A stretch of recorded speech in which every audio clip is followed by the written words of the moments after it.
Don't take anything. Let's see. I think it was Oscar Wilde put it best. Life is way too important to take seriously. So that's where I've been living for quite some time now. All right. Today on the MDP Sessions podcast, we have Mr. Arturo CATANO. Is that your real name, Arturo? Yeah. I have a feeling. It's CATANO, but like CATANO? Yeah, well, CATANO? it has an NA, so it's supposed to sound all Spanishy, but I can't fucking say any of that shit. So I'm like, I'm Art, I'm CATANO. So You're Gusto. I'm Gusto. You're With gusto. With gusto. With gusto. That's what happens. We go out and have some fun and eat some hamburgers and shit. Fucking end up with some gusto. Yeah. So Art is an order member. He is a school teacher and a traveler and a paintball player. Yep. Tell us a little about your origins. You hail from Los Angeles, California, correct? Yeah, I was born in Long Beach, lived in Norwalk for 32 years, and I recently moved out. I'm over in Los Alamitos now. Oh, yeah? Yeah, I'm like 2 miles away from the beach. Nice. So that's pretty rad. Nice. Yeah. How's growing up LA? What's that like? It's cool, man. Like I always toy around with the idea of moving out of state, this and that, the other, for work, life, whatever. And man, I can't. LA is a place to be. California is like, where the ocean meets the sea. So I got it all. You know. I'm right there with you, man. I've tried to leave. I've tried to leave several times, and I keep coming back, even with our fucking stupid gun laws and all the crazy liberal politics, and and I don't get into that shit, but yeah. Hey, the weather and the scenery keeps us here, right? I mean, yeah. You become pussified. I mean, I'll be dead honest. I'll be dead honest about it. It's December 3rd and 4th, or 2nd and 3rd. We're playing paintball all this weekend here in San Diego, and I mean, it was actually warm, while we were trying to play. And, it's December, so we had people come visit us that came from. We're wearing shorts. Yeah, Yeah. Today's another beautiful day. So. Yeah. Yeah. I mean, there's definitely something to it, and it's not for everybody. So please, not everybody move here. Yeah, totally. So, school teacher, tell me a little bit. How did you decide that's what you wanted to do?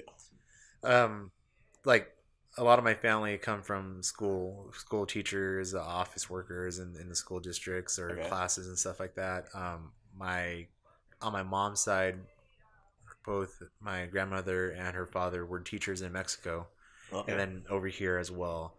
And my mom worked in the school district, for years and years and years. She recently retired last year, and when I was in high school, I had no idea what the fuck I wanted to do. I knew that I hated school. Yeah. Fast forward 15, 16 years, and I'm teaching the fucking thing. Yeah. So, but when I got out of... What was that out of a desire? Because you saw that this could be a better experience for these kids, and that it was something you wanted to. I just like helping people. Yeah. I knew I've always liked helping people. I've always done the charity thing. I've always helped people out and stuff like that. So that was that part of it, and it's not so much that I knew what I wanted to do. It's that I knew what I did not want to do. I didn't want to work in fast food. I didn't want to work in retail. I didn't like building shit, know. Yeah. And so it kind of whittled down. But I liked working with people. I liked helping people. And I was like, okay, what can I do? Okay, well, people are cool, but a lot of people are dicks. Oh, yeah. Okay, so how do I, if you're not part of the solution, you're part of the problem. How do I fucking fix this problem of people being dicks? You got to hit them when they're young. Yeah. Well, how do I work with kids? Charities, scouts, what have you not. No, fuck that. Let's go right to where they are. Let's go to their job. What's their job? Their job is to be a student and learn shit. Yeah. And that's how, when I was in high school, senior in high school, I was like, I'm going to be a teacher. Because at that time in 2003, there was a big demand for teachers. Okay. And then that summer when I applied to go to college for education, all of a sudden they pulled all the funding for education. They weren't hiring any more teachers and this and that. And I'm just like, fuck, dude. So I floundered, being a young adult, trying to figure out who you are in this world, Yeah. I went in everywhere from being a theater major to undecided to shit. I changed my major 5 times. Yeah. And ended up on English? I ended up on English, yeah. Oh, Jesus. So I was like, well, hit me out on this logic. I'm listening. I'm listening. I'm going to blow your mind right now, man. All right. I already speak the language. Right. So I already got a leg up. There you go. So I did that. And then every time I toyed with the idea of education, it it's like ebb and flow. There'd be money for education. They're hiring everyone. They're hiring people. This and that, the other. Go for it, do it. And when I'm getting on that wagon, all dries up. They're pulling it. They're cuts. Everyone that we hired, we fired. And so like I worked in the. I've told you earlier.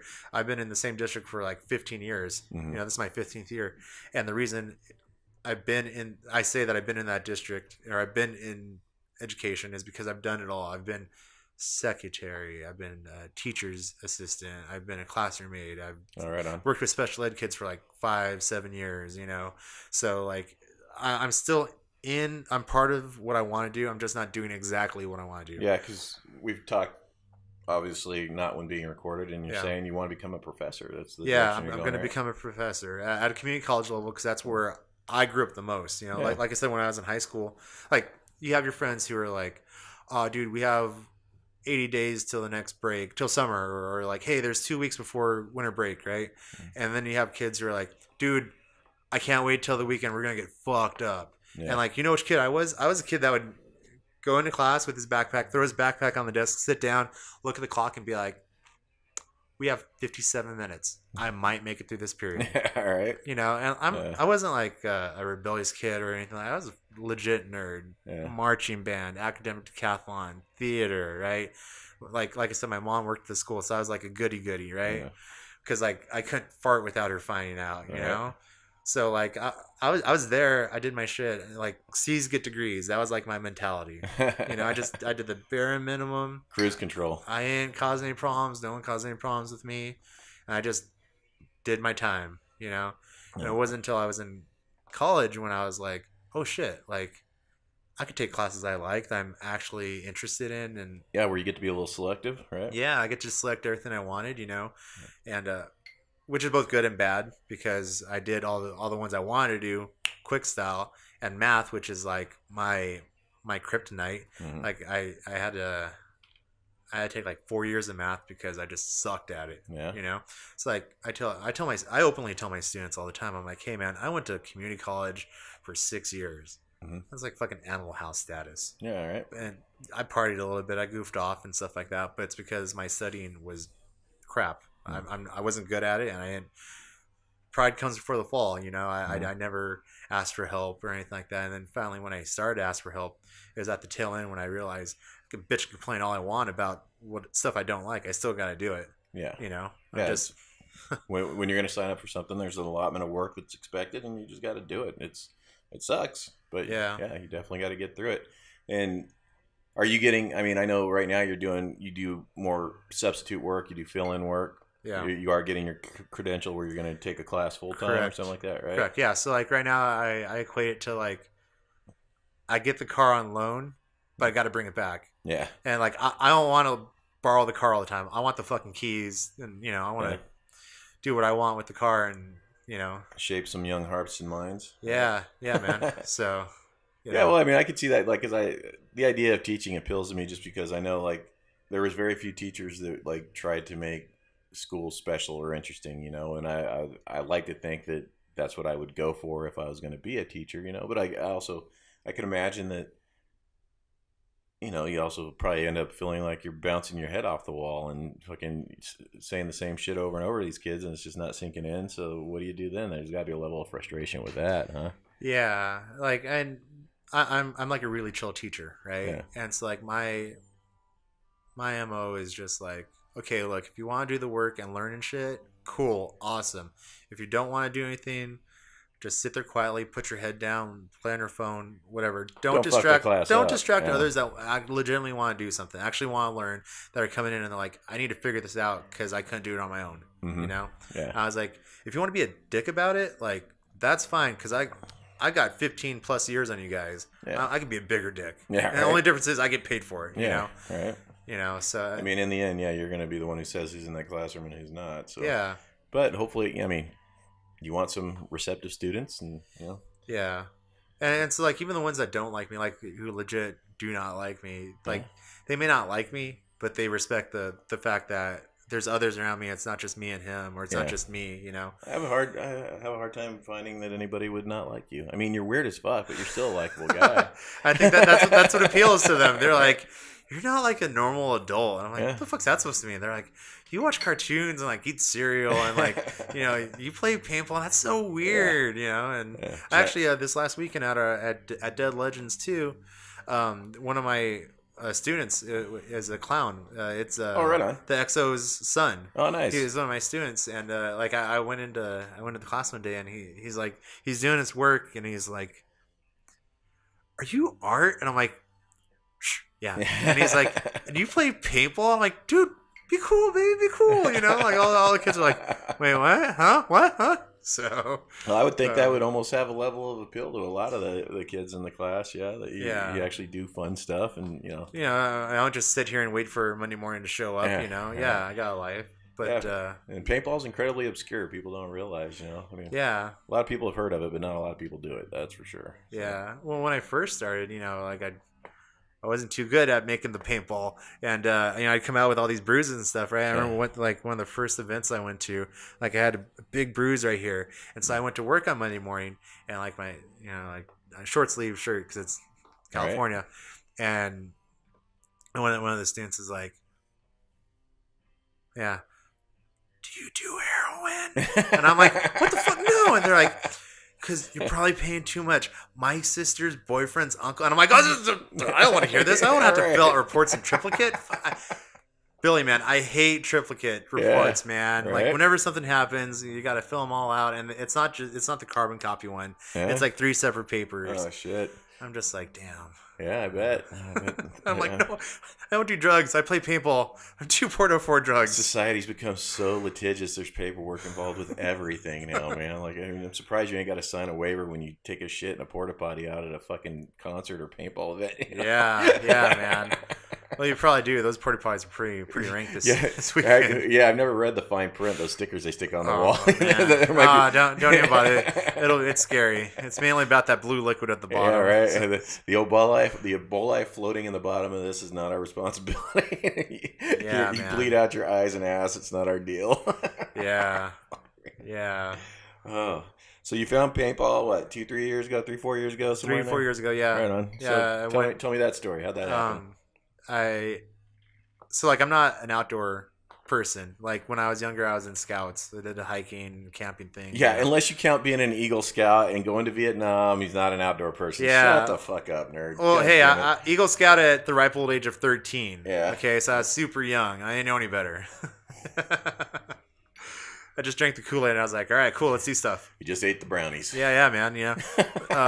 So like there was like a period of from 13 to 27 where I was mainly an indoor person, right? Like fucking, I was a nerd, you know, like all weekends indoors and stuff like that. Yeah, you know, and not even a good nerd. Like I still maintain that I'm going to be the dumbest smart person you know. You know, that's my thing. That's one of my lines, right? Yeah. And so my mom's cousin had a spare ticket to his buddy from work. The kid was his kid was having a birthday party at HSP at a paintball park. You know, Hollywood Sports, for people who don't know, it's in Bellflower, California. It uses actual movie props as their fields and all that good stuff. Starship Troopers, I think. Yeah, Starship Troopers, Mad Max, and I think some stuff from Resident Evil. Nice. Yeah. So he's like, and at the time I had just gone through a bad breakup. You know, and I was all depressed and doing the whole emo thing. It's like, you know, like my cousin calls me up and he's like, "Hey, what are you doing today?" I'm like, I'm lying in bed. And he's like, "Okay, well, drive over and we're gonna go play paintball." And I'm like, "No, I already told you I'm doing something. I'm lying in bed. Right. I've got plans." I'm feeling sorry for myself, man. That's like a 9 to 5 thing, you know. Right. And he's like, "No, fuck it. Get up, get some pants on, and we're gonna go play paintball." So I went, played paintball. Operated, you know, with the little rental and the gnarly mask that's all squishy with sweat from 5 weeks ago. Scratched up lens. I can't see shit. You know. So I wear glasses. Like I put on the mask and I was like, "Oh, I can't see. I'm going to take my glasses off." Turns out I can't see without my glasses. Yeah. So I'm running around HSP all day with no glasses. I can't see shit. Oh, wow. Very first game of the day, like, you know, I look over the bunker and pop right center mask. I'm like center of the mask and I'm just like, what the fuck just happened? You know, the next game I got lit up on my arm and I got, you know, it broke skin and I'm bleeding and I'm like, is this fun? Is anyone having fun? I'm not having fun. Like, where's the fucking, it's September, early September, so it's hot as shit. And I'm just like, where's the air conditioned room? Because I'm just going to like sit in the corner and like play on my phone, you know? Yeah. And then by the end of the day, like, I'm running across the field off the break and like taking out like 8 out of 10 guys, you know, these football kids. Oh, we're gonna fuck up the old man and this and that, the other. Oh, okay, break, go team, her, and all this other shit. And I'm just like, any other situation, I would have been running the opposite way, but give me a paintball marker in my hand, and I'm running towards you, going it's a great equalizer, you know. Yeah, they're hiding behind a box, and they're like, oh, we thought there were like 5 of you, and it's just me.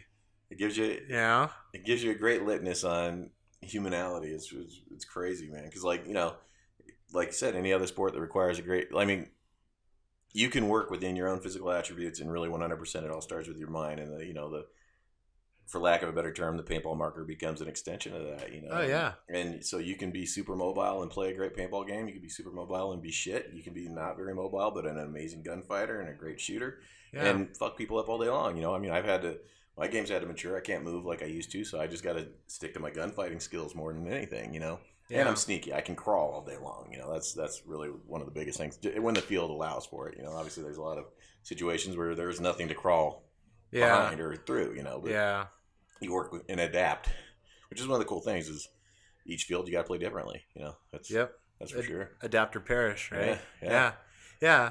So that was like, you know, and it was like a 4-hour thing or something like that. By the end of that 4th hour, I was like, I don't know how to get into this, but I want in, you know? So a couple weeks later, I was going pre-Black Friday shopping, and one place I went to was a Big Five. And so they had the Spider Aggressor kit with the mask, the tank, the hopper, and the whole starter kit. The whole get up, So I was like, oh man, I want one of those. And it was like, it's 100 something, right? And then it's on sale for Black Friday for $80. So I'm looking at it and I'm like, wait a minute, it's opened. Like all the stuff's there, but it's open and the box is all like fucked up. So I was like, you know, okay, I know how to play this one. So, you know, I go Black Friday. I'm like, oh, I want that. Okay, cool. $80. I'm like, well, you don't charge what it says on the tag, right? It's opened, it's damaged. So I got it down to 60 and I was like, boom. Yeah, right. You know, so then I got that and Spider Aggressor, right? Okay, only other thing that screens noob is Cronus, right? so I go and I played at HSP once again for 3 more times before I met what would then become my teammates, right? And so like I went a couple Sundays, and at HSP it's house paint only. Yeah. So you have to buy the paint. The paint's expensive. This, that, the other. And I'm like, man, you know, paintball might actually be like the way I'm playing operating. You know, I'm burning through paint, whatnot, and I'm like, paintball might be a once a month thing, or once every 6 months, or maybe if somebody wants to go, you know, a Groupon type situation or something, you know. But then, so like I said, on that 3rd time, I met these guys that had these markers that look like real guns, pistols, and stuff like that, and they're, you know, they decked out in their rigs and their military gear, and I'm like, what are you guys doing? Like, what is that? You know, and so they're doing the sales pitch. Oh, you know, this is a Tip-X, you know, this is Tipman, this MagFed, so people know. MagFed, MagFed, and and I'm not really like a go make new friends kind of guy. Like, if you introduce yourself to me and talk to me, I'll talk to you, and we'll probably be best of friends. But like, I'm not gonna go into a group and be like, "Hi, what are you guys doing? You boys playing cards?" You know, that's not my thing. So like, by the end of the day, you know, like these guys are talking and stuff. I'm like, oh, okay, cool. You know, and in my mind, I'm like, never going to see these guys again, whatever. It's funny you touch on that because, I mean, it's something that I noticed with our order members.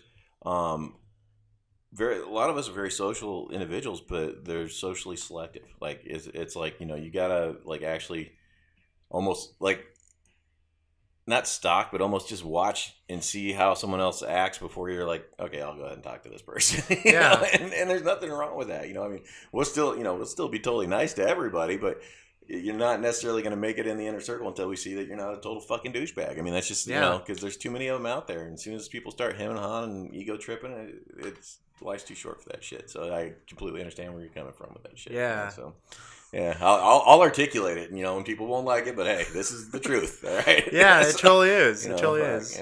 But yeah. So that was my. Oh, so yeah. I'm like, I'm never gonna see these guys again. Whatever. Yeah. Fuck off. And then somehow, some way, I exchanged phone numbers with one of them, and then that was on a Sunday. You liked his ass. Got it. Well, he's wearing an orange jumpsuit. Hey, there you go. My kind of guy. Yeah, right. Straight from the correctional facility.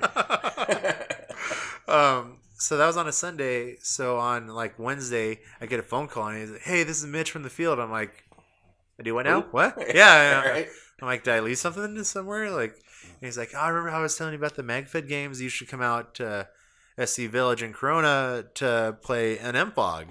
Yeah. And I'm like, "Oh, well, I have my Spider. That's not a MagFed game." "Oh, there's loaners. We'll take care of you. This, that." So I was like, "Okay, yeah, sure. You might see me there." Yeah. And with no intention of going. Like, I woke up Sunday morning, like at 6 a.m, and I was like, I guess I'm playing paintball. So I went and I was there at 8 a.m. The event didn't start till like 10 o'clock, So I'm just like marinating. "Hey, where are you?" And he's like, "Oh, I'm still safe. I'm in bed, dude." I'm like, "Oh shit!" And he's like, "Go find the MFOG group and say that you're here to do a rental first time or this and that the other, and they'll take care of you." Right. And like that's all she wrote, man. After that, I was hooked. That's awesome. Yeah. And then 4 years later, this last September 11th, I journaled a game. Oh yeah. A charity game for the MFOG down at Jungle Island, and nice. And my side won. Nice. So I'm like loving it, huh? I'm hooked. I'm addicted. I'm traveling for it. I've made friends all over the world because of it. Yeah, you told me you went to New York, 0 hour. Yeah, right? 0 hour in New York. I go up north to the NorCal MFOGs, Arizona for the MFOGs.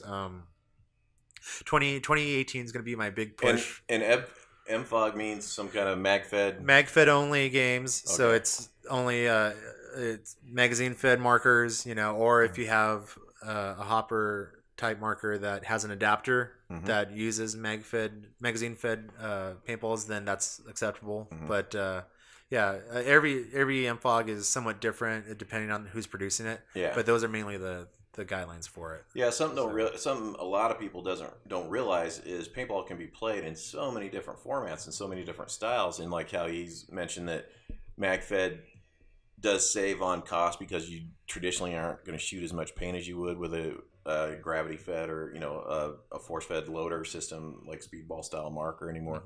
Because perfect example is like I went through the whole evolution. Like MagFed is like a new version of pump. Kind of, right? So when paintball started, all there was pump guns because the technology hadn't existed prior, and all we had was basically it was a single shot, and then you had to pump it, kind of like a pump action shotgun, but it shot paintballs one ball at a time, and it existed like that. Like people tried to produce semis all the way. Like I remember the first semi I saw was probably 1991, 92, something like that, but none of them worked worth a shit until probably 94, 95, and they were still like the majority of people would play with pump guns because of that. Because the semis weren't not reliable. Then late 90s, early 2000s, the mechanical semi-automatic guns got really reliable. And then these electric guns came on the scene and it became a giant firearms race who could sling the most paint. And like seriously, my practices, my weekend plays, just playing for fun in 98, 99, I would be buying 2 to 3 cases a weekend at $120, $130 a case, right? Oh shit. So yeah. Oh man. Yeah. And the cases had 2,500 balls in them instead of 2,000, but still, it was still expensive hobby. Still it adds up.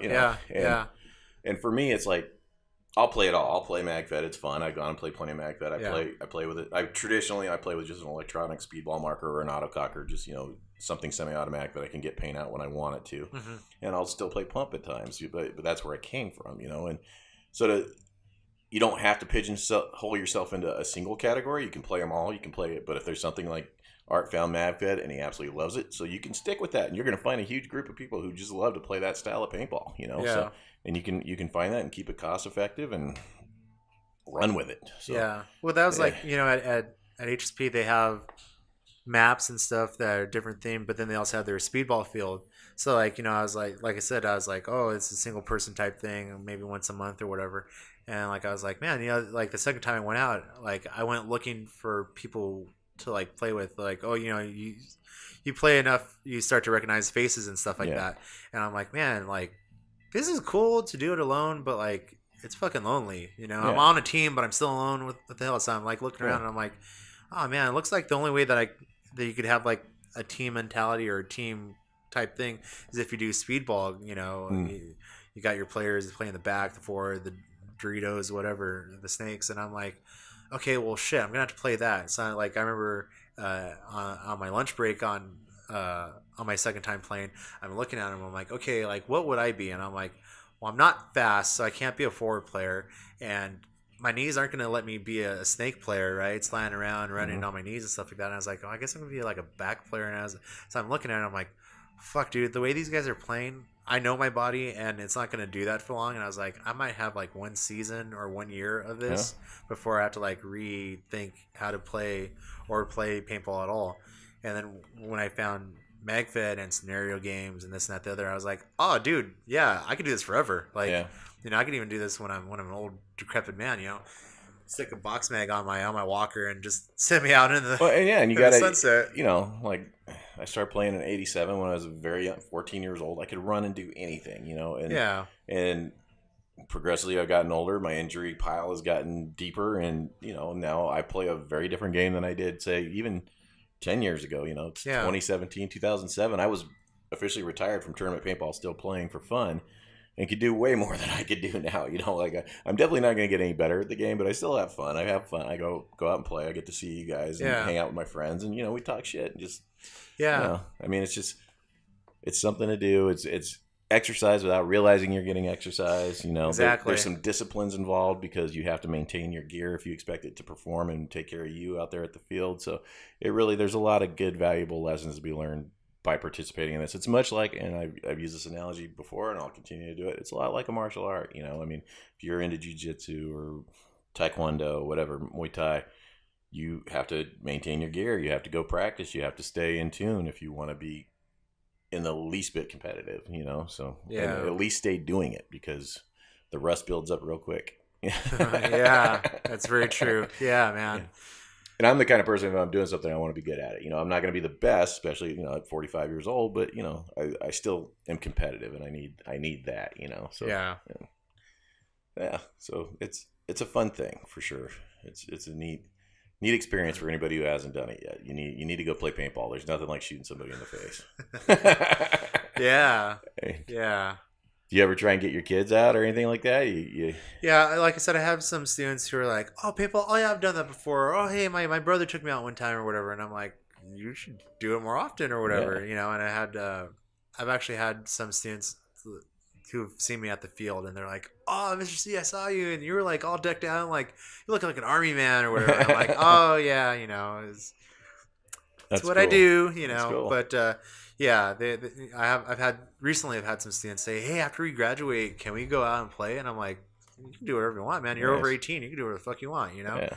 Like, if we're on the same team, cool. But if we're not on the same team, just know I'm not doing this because I hate you. Yeah. And they're like, oh, yeah, that's cool. Like, that's how it works. Yeah. And I just wonder what the mindset's like. Is it cool to talk about paintball at school? Because I know, I mean... Yeah, I call it a marker. Paintball. It's non-lethal. Oh, if you've frozen paintballs, and I'm like, no, I don't do any of that stuff. Like, that's frowned upon. That is 100% a myth. It don't work. I mean, paint will just blow up in your barrel if it fits because it swells up. It's a gelatin capsule. Stick a vitamin E tablet in your fucking refrigerator at home and see what it does, or in your freezer. Sorry, because it's basically the same consistency, the same materials. You'll see that thing ain't gonna work out a fucking paintball barrel. Yeah. Yeah, so I'm just like, man, don't be stupid. So people love to tell stories, and that sometimes you got to sit through the same shitty, fucking horrible fake ones. So I had an Apex 2 barrel on my Cronus, and I hit someone at 150 yards because I curved it. Okay, all right, calm down, wanted. Right. I don't know if you heard about what happened this weekend, but so I was second day, and we were playing for the blue side. Who was getting our ass whipped the whole weekend, and we were pushed back towards our start. And so I was all the way up on basically the skirmish line where we're meeting them, 20 yards away, 10 yards away, and we're fighting back and forth. And I'm in this little cutout bunker, and I see two hit like right above my head. I'm like, what the fuck? And I look back and I look across this ravine and I can see goggles. That's all I can see is the goggles just facing back towards me. I'm like, all right, fuck you. And just dump. And I see him crawling away. And I'm like, motherfucker. And then all of a sudden I find out it was Jeff Lobo, who was on our fucking team. Oh, no shit. Oh, Lobo's my boy, man. and I don't even know for a fact. He's like, yeah, I was trying to make a 150-yard shot with his first strikes. And I was probably hitting low, and I'm like, I don't even know for a fact that it was you that shot my bunker, but all I did is look back. I was pissed because it's kind of like day one out there on the same field. We came from the other side and we were pinched as well, and I crawled through enemy lines, shoot all these fuckers in the back. Then I stand up and I'm like, blue to here, and then my own blue guys just mow me down. I died like 5 times that day, and 3 of them were from our own fucking team. Yeah. So and then so the next day to be out there and to start seeing paint coming in right in at me, I'm like, motherfucker, here you go. Yeah. And I don't even know that it was him, but that's the only goggles I saw looking our way, so I was like, you fucking, you're already dealing with the frustration of fighting the bad guys in front of you, and then to be dealing with that shit behind you, like, yeah. So, yeah, but this was my apology. As long as it took to get there. Sorry, Jeff. That was the point of that story. Oh, shit. Yeah. Yeah, I felt bad. Because I did. I rattled the whole fucking gun down at him. But yeah, it was fun event, right? Yeah. Yeah. Not bad. Yeah. If there wasn't any fun being had on the field, there was definitely fun had off the field. Yeah. Yeah. This is my first, paintball event where there's a lot of pirates, you know, so we had a good crew. Right? Yeah, so it was really cool. I'd jump in with the MagFed guys, or I'd jump in with the pirates and go tear ass around town, be big damn heroes. Yeah, having fun. Yeah.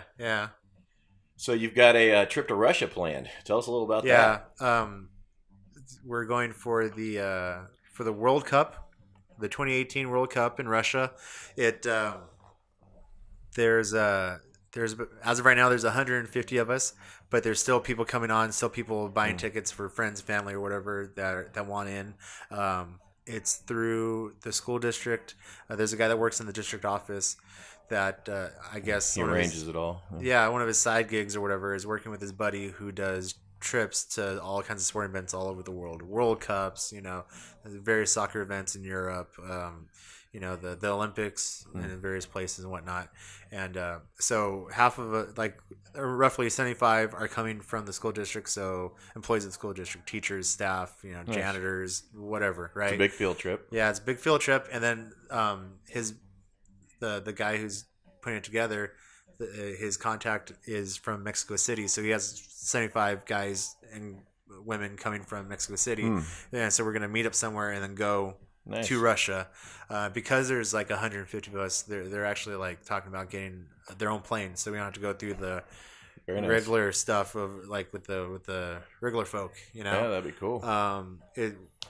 Because they're in Mexico City or whatever. I guess they're going to support Team Mexico. Mm-hmm. So I don't know how they're doing because I don't really watch soccer. I'm going just for the experience. All right. But so we're going for Team Mexico. There's 3 tickets to 3. Team Mexico games included, with the option to buy more to various teams or whatever. So it's bracket F, I think. That's where Mexico's in. So they got Sweden, Korea, and someone else or something like that. I think Germany. Germany's usually pretty good. Yeah. The other two they probably whoop ass on. So. Yeah, and so I'm like, okay, that's cool and everything, but I want tickets to an England game. I like England. Mm-hmm. So. I just got the word over the weekend that we are able to get tickets for that because it's all in different. I thought it was just in one arena or something like that, right? Mm-hmm. One soccer field, but I guess there's soccer fields all over the country. Oh, so some might be an hour away on the other side of town. Others are going to be 5 hours away over the mountain range. Somewhere where I can't pronounce. Yeah. So that's why you have to figure it all out and make sure all the timing and everything's right. We're there for 10 days and they're importing a a mariachi band from like Guadalajara. Perfect. Who's going to be with you like 24/7. So like if you're walking down the street, they're going to play you in to a bar, and when you drink all the vodka, they'll play you out. You definitely are going to need a sombrero and a poncho. You got to. Well, that's why I'm keeping this stupid thing, you know. You got to keep the dirty Sanchez. Yeah, man. I hope it'll be really impressive by the time I get out there, you know. Right. But so I plan to be drunk in a Russian bar, cheering on Team Mexico with a bunch of mariachis playing "Crazy Train" by Ozzy. You know, I'm gonna have my margarita made with vodka, and I'm gonna be a very, very happy person. There you go, man. Are you planning on seeing any other sites while you're out there? Well, yeah. So like, whatever times the games are, you know, we'll go to the games and stuff. Those will be game days. But the other days, we could be tourists. Right on. You know, you just free to roll. See the Kremlin, you know, nice. what have you not. Yeah, I definitely want to get some museums. I'm a museum guy. I like museums. And in addition to that, I also am a food person. So I would definitely want to go get some local eats and stuff like that. I got to take in the local culture. Yeah, man. And have you done Balboa Park here before? The museum's here? No, can't say I have. Yeah, we got to get that in sometime. Yeah, we got a great pile of all right in the same area. There's 4 or 5 great ones right there. The Aerospace Museum, Automotive Museum, Photography Museum. Oh, cool. All right. Museum of Man and Natural History Museum. That's 5 that I can name, and I'm sure there's more. Yeah, well, that's awesome. But yeah, I love. I'll cruise through there at least once a year. I just go check everything out, and half the time it doesn't even change. But they do get some pretty cool exhibits. They had a pirate exhibit like 2 years ago that was off the hook, man. It was the I'm gonna fuck this up. I think the boat's name was the Wyndham, and it's the biggest cash that's been collected. It was like in the hundreds of millions of dollars of silver, and the guy doesn't like spend it. He just brings it around on an exhibit, and you can actually check it out and see it all. It's pretty legit. Yeah. Wow. Yeah, I think the boat crashed 200 yards off the Carolina coast, and because they were overweight. They were actually retiring. They had 2 boats. They were retiring. Guys were like, yeah, we jacked everybody's shit, so let's go hide. And they had so much fucking gold and silver on the boats that they fucking sank. And fucking, slightly bad weather put them down, and both boats sunk. And right. Fucking, a bunch of them, I guess, swam away, but most of them got hung. And actually, the rescue boats came and caught them and fucking hung them. Yeah. Oh, shit. Well, there you go, guys. Risk reward. Yeah, that's the way it goes, man. Yeah. Yeah, you knew it was dangerous before you signed on. Yeah, right. I mean, shit. I mean, you know, there's if anybody studies pirate history, there's quite a mix. There's a lot of pirates that were very civil, and they were just, you know, they understood that they were out for their own, and they, like, you know, a lot of times they take over a boat that was full of slaves, and they actually free the slaves and make them part of the crew, and it was pretty cool. But there's also a lot of pirates that killed everybody on the boat. They were just like individuals. You didn't know who you were going to run into, you know. So it's some pretty cool history. So yeah, we'll have to hit up Balboa Park at some point in time. You'll love it. That'd be rad. It's good scene. And then now, you said you've been to Vietnam? Yes. Let's hear some stories about the jungle. You were telling me one yesterday. So. I felt out one with the jungle, man. We went. So my team captain, Magfoot Samurai, is Magic Mike Don Elgin from. He's a farm boy from fucking Indiana, dude. Yeah. You know, and he ended up marrying a woman who is Vietnamese, you know, and they met in Japan. Like, this is a weird ass story, dude. It's fucking awesome if you ever get a chance to talk to him. But they have a nonprofit charity for Vietnam. So like every 2 years they would go to Vietnam and they do something specific. You know, make a water system for the village, help out an orphanage, or you know, make a church, or whatever needs to be done, you know. Yeah. So this time that they were going, and I had just joined the team, and you know, like one of the first times hanging out at their house, you know, like the wife was talking to me, she's like, oh yeah, hey, you know, you should go with us. And I was like, oh yeah, that's cool, like, that's very kind of you, thank you. Mm-hmm. And once again, one of those like empty promise things, like, yeah, I'll pencil you in as a maybe, you know, like, don't hold your breath. It's like I got home and I was like, oh, you know, like, let me go get my passport. Yeah, I went home and I was like, oh, hey mom, yeah, you know, this lady was really nice. She's like, oh, you should go to Vietnam, and she's like, yeah, you should go. And I was like, if you don't want me to live at the house anymore, you can just say, hey, you need to move out. Like, I don't need to go to Vietnam, Mom. Like, be cool, man. Right. And she's like, no, like, think about it. Like, when are you ever going to get the chance to go to Vietnam? But not just that. Like, that's one of the places where you really don't speak the language. Yeah. Right? Like, so it'd be good to go with someone who, one, knows how to speak the language or whatever, and knows where and what to do and what to say and who to talk to and stuff like that, in case something were to pop off. And I'm like, that actually makes a lot of sense. Yeah. So there was I think it was 6 months before the event, before the trip, and I'm like, well, fuck, dude, like, this is literally the other side of the world. I don't have any type of money for that. And surprisingly, like, the tickets were really cheap. The tickets were like $600. Wow, nice. And like I think like 120 of it was actual ticket. The rest were like permits, insurance, wow. License really? To enter the, whatever, this, that, the other, and I'm like, whoa, okay, cool, So I was there for I think like 11 days, and honestly, like, no shit, I spent like maybe $100. Wow. And like 45 of that was in the kiosk. Nah.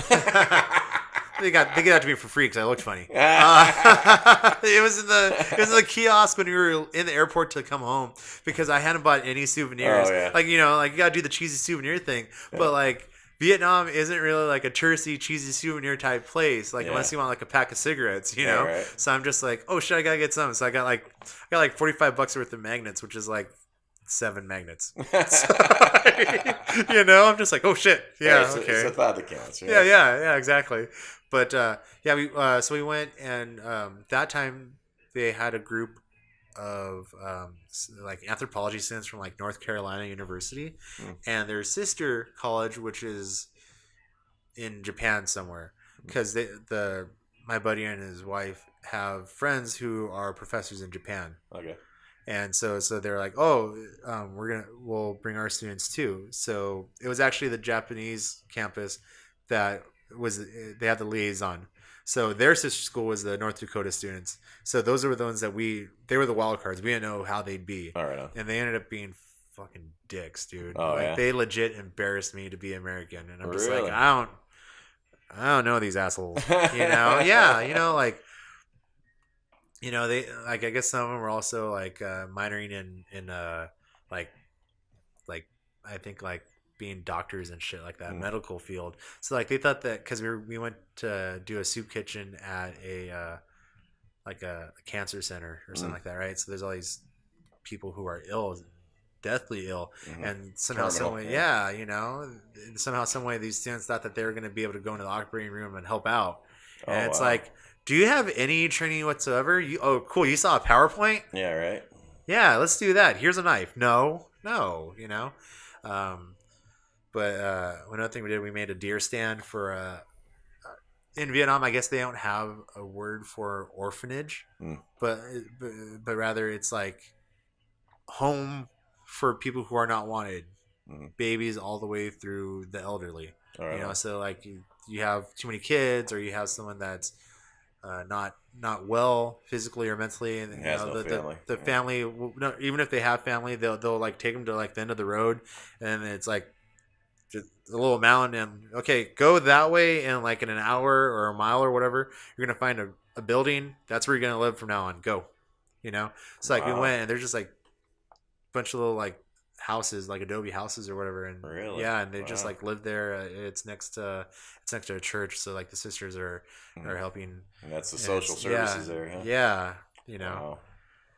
Yeah, Vietnam is really kind of, it's still pretty rough, man. Yeah, sounds like it. So but I loved it. It was like, I've never felt more like centered and at one and at peace with myself than when I was in Vietnam.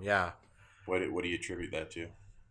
Man, I don't know. But like, it all came to a head where one of my last days, we went to a salt field in Vietnam, and like, so like we had like a big charter bus. So the charter bus is driving down the road, then it stops. Okay, everyone get out. Okay, so we're standing on the side of the road, and a Jeep pulls up, like a Jeep Wrangler. Okay, we have to take 3 people at a time, because 3 and the driver.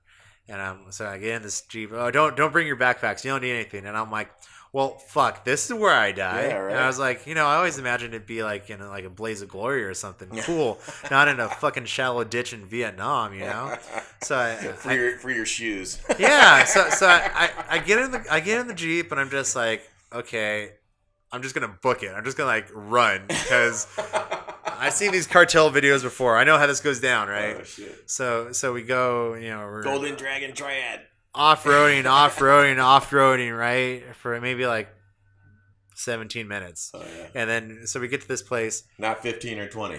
17. I read I read the sun. So we end up at this place and it's just it's like a flat piece of dirt and there's squares cut into the dirt, maybe a foot or two deep, and there's water in them, right? And next to it, there's this big pile of salt. And I'm like, I didn't know what the hell we were doing to begin with. So I'm just like, that's a lot of cocaine, So I go and I touch it and I'm like, nah, yeah, it's salt. Nice. So what it was is that, you go into the water with a wooden rake. On one side, it's a little rake teeth. And on the other side, it's a flat piece of wood. And so you rough it up first to break it up from the bottom, and then you flip it over with the little blade part. You scrape it. You scrape it. You shovel it into a wheelbarrow. You take it out of the water, throw it on the mound, and it evaporates and it solidifies as granulated salt. Oh wow! And depending on how rough you are with it, how deep you go, if it's too messed up or whatever, then that becomes Epsom salt. It becomes salt for other things, not human consumption. If you have a very light touch or whatever, and you just scrape the top of it, then that's table salt. They take it and put iodine or whatever, cook it, whatever, and then it becomes a table salt that you use in your food. So they're all taking off their shoes and their socks and stuff, and I'm like, look, man, I'm not losing a toe in Vietnam because I get cut on something and it gets infected. Fuck that. No, my feet are already hideous to begin with, right?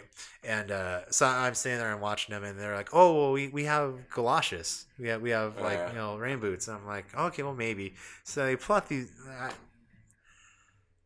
We would be giants in Vietnam, right? Yeah. So I'm like, "Oh, cool. They have fucking shoes that I could borrow," and they got these little Barbie shoes. I'm just like, yeah, that ain't gonna fit, right? So I'm like, okay, I'm just gonna observe on this one. I could do as much or as little on the trip that I want. The students had requirements; they had to do this, they had to do that, right? Well, they're getting credit. Right? Yeah, they're getting credit or whatever. Yeah. And me, I'm just going to soak up the rays and get fucking drunk, right?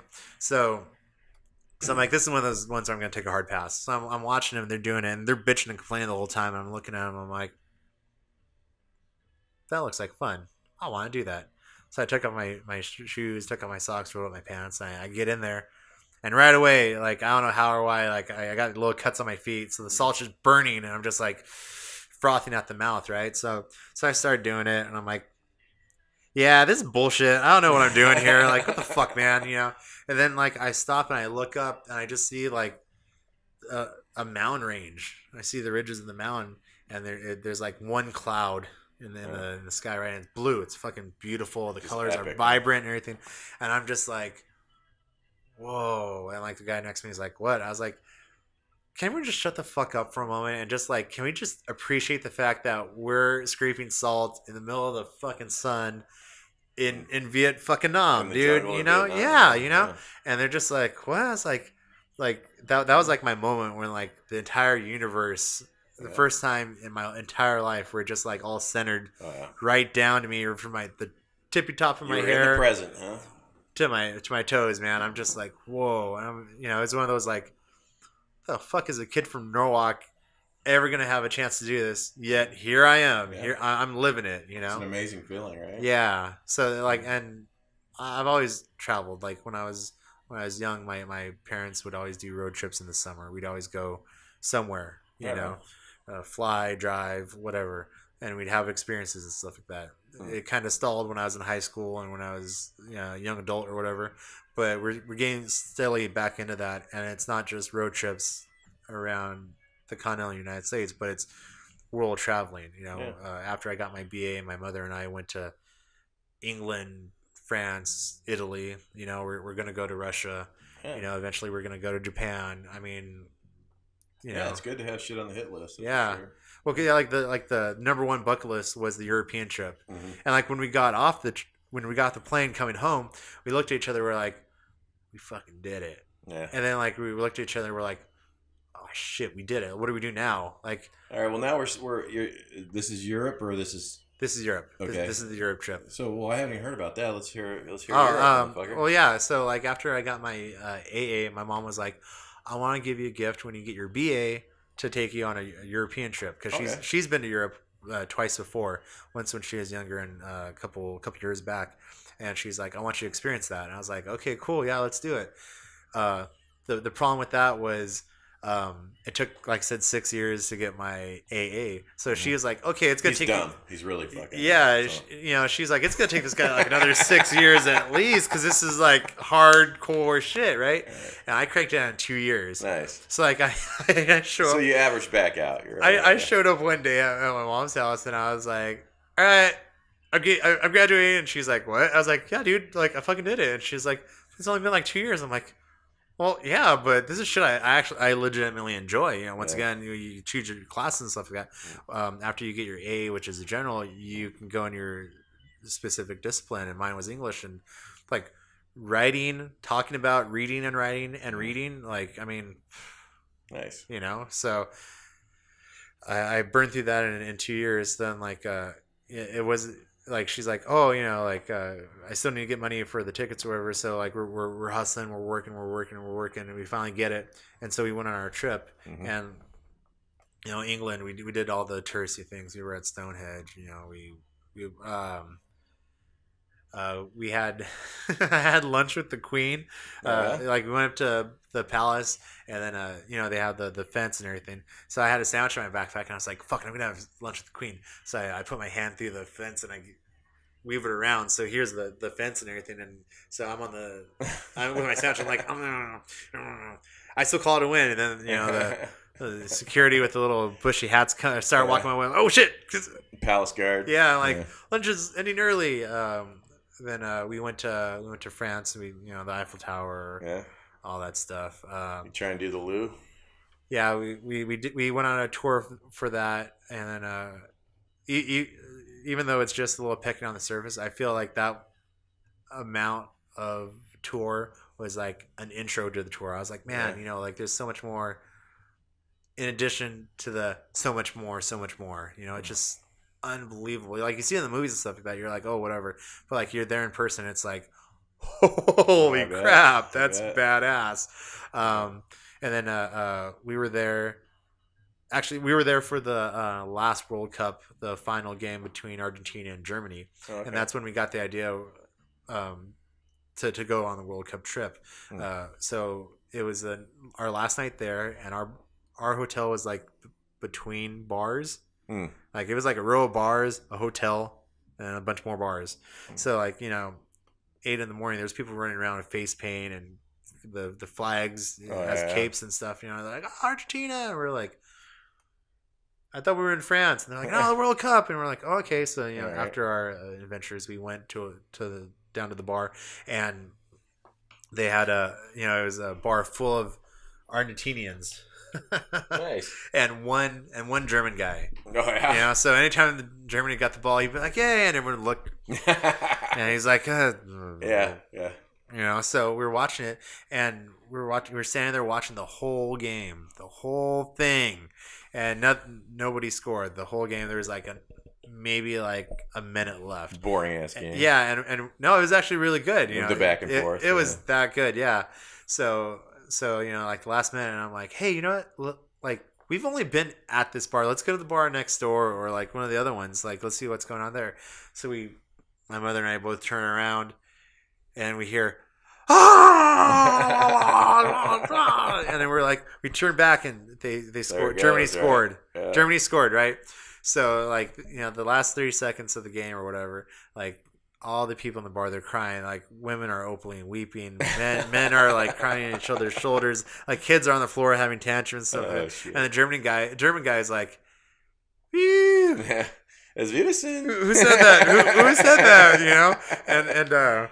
And so we're like, oh man, that was shitty that we missed it, you know. And then so like we stayed up all night. You're just like packing, watching TV because apparently in France in like 2015 or whatever, apparently Spice Girls was very big. Oh really? Because like every other music video was Spice Girls, and we're just like, this is fucking weird, But so we get in our van to go to the airport to go to Italy or what have you not, and it was Bastille Day. Okay. So we were leaving that morning, and like the entire country shuts down. Like that's their thing. And so like we're in the van, we're just hanging out and stuff, and I'm looking out the window and I'm seeing all these military vehicles, all these military personnel, and I'm like, I knew it was a thing. I didn't know it was that big of a thing. I look behind us, and we're like the spear tip of a fucking convoy. All these military cars, and like the soldiers are armed, and this and that, the other. And I'm like, oh shit! So every time we're driving, and every time we're passing the street, two more break off, two more break off, two more break off, and I'm like, that's kind of cool, But so we did our trip. Italy, we went to Italy, Rome, the Vatican, all that stuff. Almost had lunch with the Pope, but he was out doing super secret Pope stuff in the Pope mobile in the countryside. I don't know. He's talking to Tom Hanks or something. Yeah, right. So we went. We had our trip. Then when we got off the plane, like I said, we looked at each other. We're like, we did it, and then we're like, oh shit, we did it. What do we do now? Right? We need a new number one on the bucket list. And I have a nephew who's stationed in Japan. Okay. With the military, and so we were like, oh, we should go to Japan. Okay, cool. We're going to Japan. Mm-hmm. Godzilla, woo, whatever, sushi, And we weren't really like it. There wasn't any fire in that. Don't have the there wasn't anything, no pizzazz to it. And then we found out about the Russian trip, and like for some reason it all just kind of clicked. We're like, oh, Russia sounds pretty cool. Oh, cool, mariachis, yeah. Hey, wait a minute, the World Cup. We saw the last game, and like people were like getting all crazy and like running around with face paint and like crying and stuff, and we're like, if that's just from watching it in a bar with a couple of beers, like, can you imagine being in the stadium with like 20,000 of your closest friends? Yeah, the energy. Yeah, just that vibe and everything. Mm-hmm.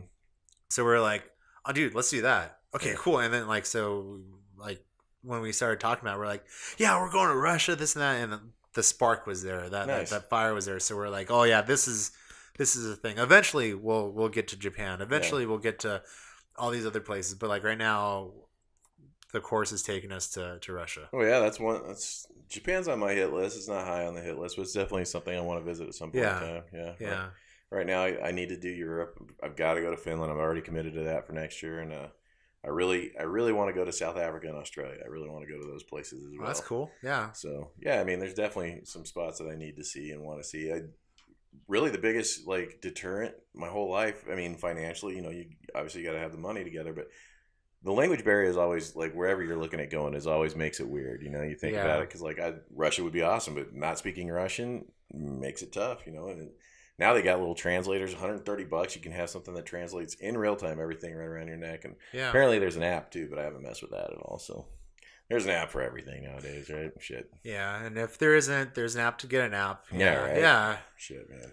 So amazing. I mean, I grew up with rotary dial phones, and I had like 6 8-track tapes that I listened to over and over again. So, that's how I got music as a kid and everything. So it's a trip, to watch everything mature and get weird and get awesome at the same time. It's pretty cool. The world's ever changing, whether you are on board or not, so. Yeah. Enjoy the experience. Embrace it. What do you think of this whole MDP thing that you've become part of, brother? Oh man, it's fucking awesome. Just like the people and everything. Like the other night we had like 30, 40, 50 MDP from all over that were here, and it was fucking cool, man. Seeing them on the field, hearing their stories, talking to individual people, same likes and interests or something totally different that doesn't normally come up or you think of, like it's fucking awesome. Like DJ and all the guys, like Yeah. That was dope. My own crew, Robert was here, Yeah.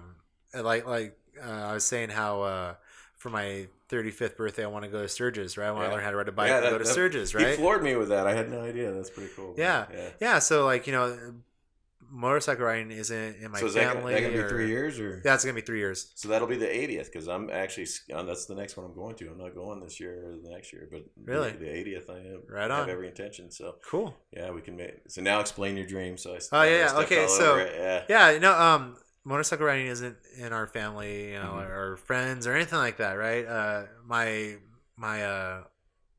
older cousin, he's a motorcycle cop in Vegas, and that's the only experience I have, or any of us have, with motorcycles, or being associated with anyone that has motorcycles. And he's fucked up because of all his accidents and stuff, right? I mean, it's a tough job. But so if anything, that should deter me, But I'm like, you know what? It's a fucking random thing that I shouldn't be doing, but I'm gonna do it because why the fuck not? So I don't know how to ride a bicycle, right? I never learned, so that. So you'll be starting there. Step one, I'm gonna learn how to bicycle, and then get confident enough with that, and then I was talking to Shanks the other night at the party. I was talking about that, and he's like, "Oh yeah, I had my wife do a CHP course. They have people that go out there and train and this and that, the other. It's a really good one." And I was like, "Oh, cool." So now I know when I do go for a course, don't just go with the guy with the group on, hey, bring 2 bodies and you get it for free. Let's go with the legitimate one. Okay, cool. I'm going to go with the CHP course. Yeah, the CHP Iron Horse course is pretty good. Also, Harley Davidson, and with you being a teacher, I think they'll give you a discount or let you do it for free through Harley Davidson. One of those, you'll either get it. So it'd be worth checking out. That's for sure. I mean, not saying you need to buy a Harley or anything like that, but just they do offer that service. Yeah. So it's, well, that's cool. Yeah. Because they want more riders, whether you're riding whatever. So yeah. Yeah, that's pretty awesome. It's something I think about a lot, and I really haven't had the conversation with anybody yet. And maybe you can provide some thought on it because this is outside your realm.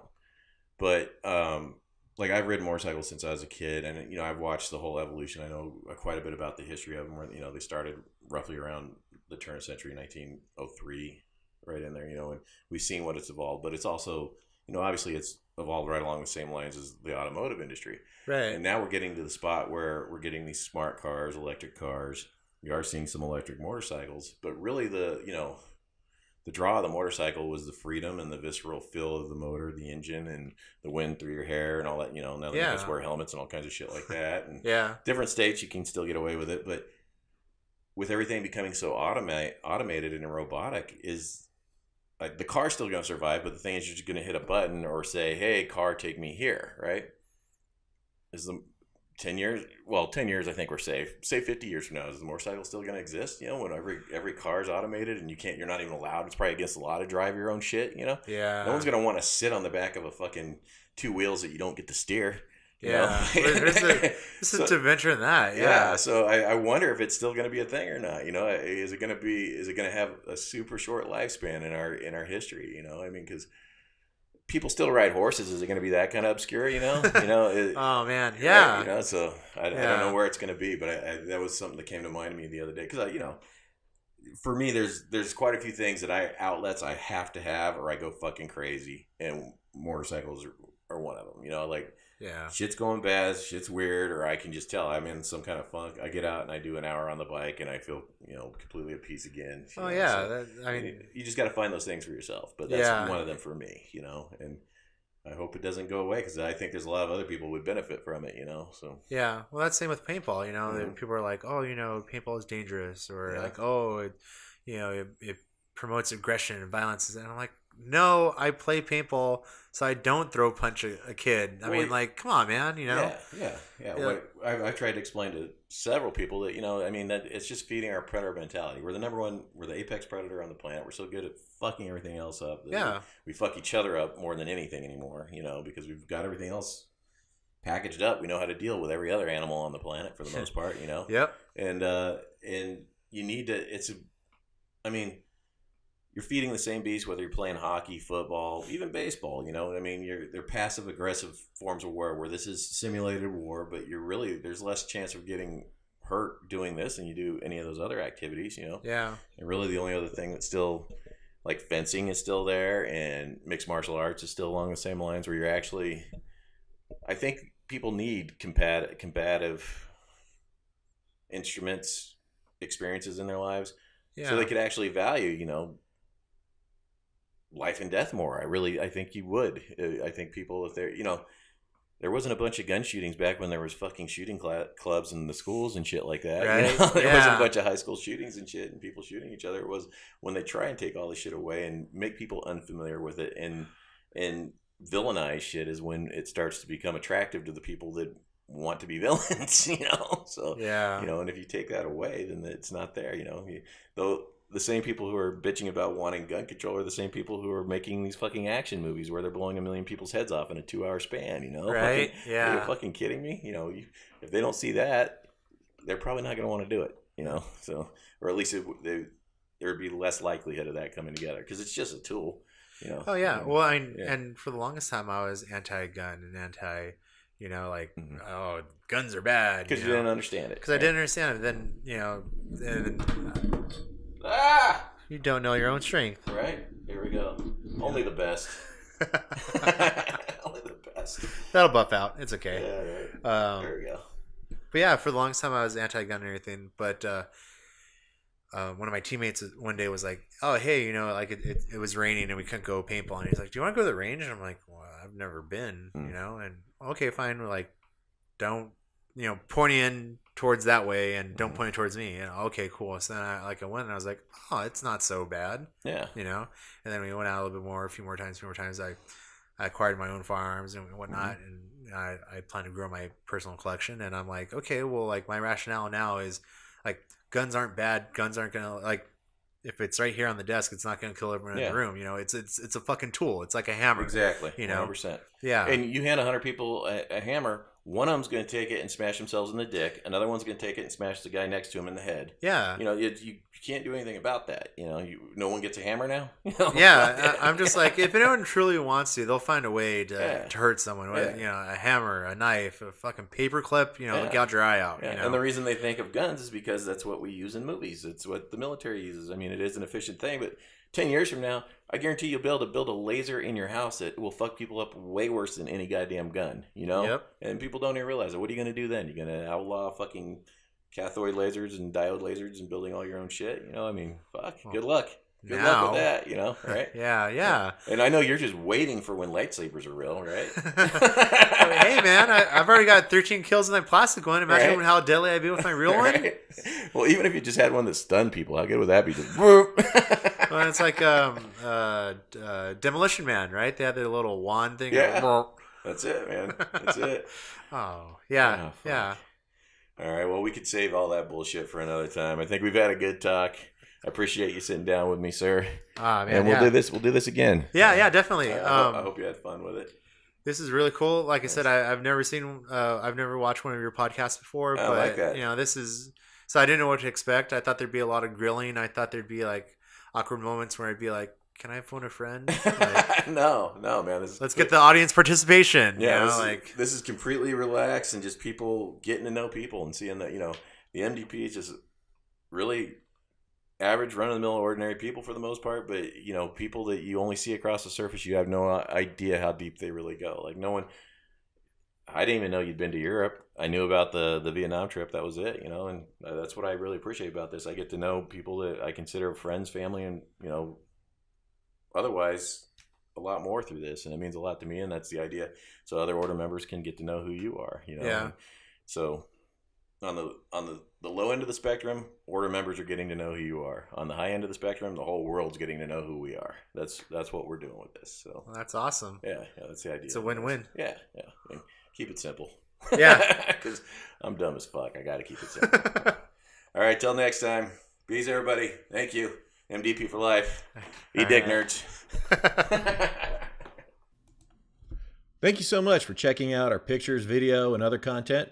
Please show us your support by liking, subscribing, and sharing our content with your friends and family. You can also show support by visiting our website, mdpcrew.com or moderndaypirates.net. There you can pick up some official Modern Day Pirates gear. Also, if you have any interest in joining the Order of Modern Day Pirates, please drop us an email at info@mdpcrew.com. And remember, the treasure truly is in the adventure.